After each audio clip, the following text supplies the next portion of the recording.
All right, today we are diving deep into one of Taiwan's most legendary foods, mullet roe.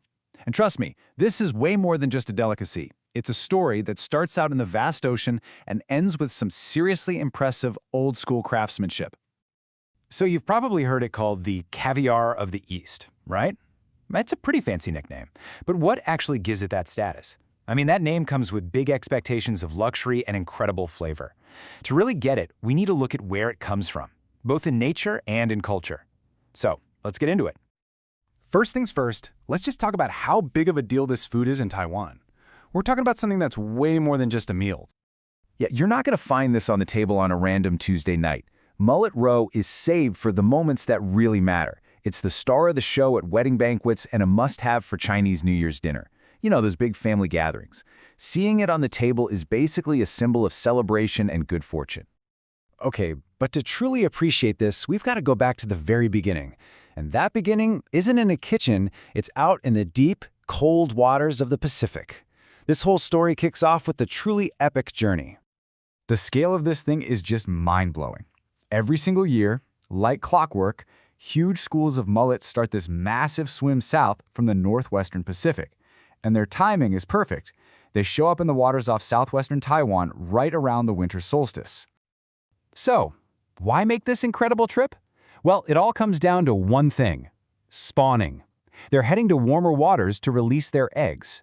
This natural drive to reproduce is literally the entire reason this journey happens, and it's the absolute key to this whole story.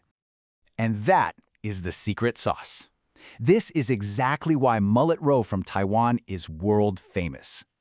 The fish that are caught right at the end of this long, hard swim are at their absolute peak. They're mature, they're full, and their ovaries, the roe itself, are perfectly developed. It's all about catching them at the right place at the perfect time. Okay, so nature delivers this perfect ingredient, but that's only half the battle. Turning it into the delicacy we know and love takes an incredible amount of skill, patience, and tradition. So now we get to the human part of the story, a week-long crafting process. Yep, you heard that right, a full week. From the second that roe comes out of the fish, it takes about 7 days of nonstop, careful, hands-on work to get it to its final form. And this process is a total art form. First, the ovaries are taken out super carefully and rinsed. Then they're salted, which starts pulling the moisture out. After that, they get pressed between these wooden boards, which is what gives them that classic flat shape. And finally, they're dried slowly, with this careful balance of being in the sun and in the shade. And when I say it's an art, I mean there is zero room for error. Just look at the salting. An artisan uses a little too much salt, the whole thing is ruined. Just way too salty to eat. Too little salt, the texture gets weird, the flavor is weak, and it won't preserve correctly. It's a skill that takes generations to perfect. The same goes for drying. If it's not dehydrated just right, all that meticulous work goes right down the drain. The roe will just spoil. Literally every single step in this week-long process has to be done perfectly to get that amazing final product. So after that incredible migration across the ocean, in a full week of an artisan's patient work, the mullet roe is finally ready. It has completed its long journey to the table. And even getting it ready to eat is its own little ritual. You usually give it a quick soak in some liquor or wine, then you peel off the thin little membrane on the outside. From there, you just give it a little heat, a quick pan fry, a roast, or even a hit with a torch to get the outside crispy and the inside warm. Then you slice it up. So what do you eat it with?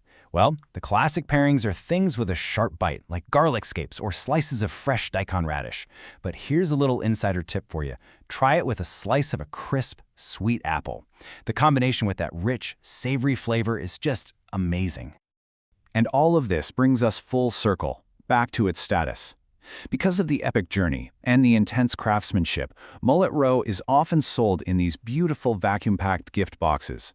Giving a box of this stuff is a huge sign of respect and generosity. It's a truly special gift for the important people in your life.